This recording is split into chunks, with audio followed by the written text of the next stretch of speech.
Hello everyone.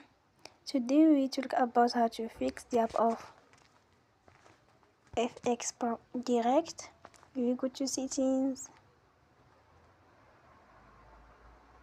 then we click on apps. After that you will search the app FxPro Direct and you will click. Then you will on for stop. After that you will go to storage, then we click on clear cache. In the end you will turn your Wi-Fi and you will turn again.